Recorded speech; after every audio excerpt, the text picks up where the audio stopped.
Hi, this is Dr. N. J. Sai Sujith. So I'm a consultant gastroenterologist at Ashwini Hospitals, Kurnool. So today we are going to talk about a peculiar disease, that is inflammatory bowel disease. So inflammatory bowel disease has not been a very common occurrence in the past, but now with the westernization happening in India, so we are getting a lot of IBD cases happening. So we typically have two kinds of inflammatory bowel diseases. There are two types. So one is ulcerative colitis and the other is a Crohn's disease. So ulcerative colitis is something where your colon, that's your large intestine, gets inflamed, and Crohn's is something that can affect any part of your intestine from mouth to anus. So why does IBD occur? IBD occur because of your immune system. Once your immune system goes haywire and the gut microbiome is altered, so it tends to cause some inflammation in your gut. So this inflammation over a period of time, you might have ulcers in your intestine, you might have some narrowing in the intestine, or you might find a passage between one part of the intestine and another part of the intestine.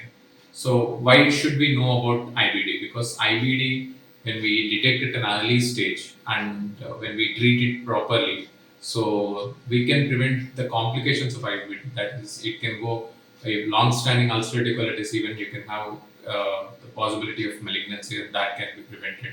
So there is good. IBD is not a curable disease, but it's a manageable disease. There is very specific and effective treatment for IBD, but diagnosis is very important, and early diagnosis is must. So anyone with bleeding per rectum, or with patients having abdominal pain which is intractable to regular medications, so you need to get your checkup done. So usually what we do is we do scopies, we do an endoscopy, we do a colonoscopy, and we do something called a CT, enterography, to look at your small intestine to diagnose IBD. So the theme of this year's IBD is to create awareness among all the people, and to bring all the world countries together. Yeah, thank you.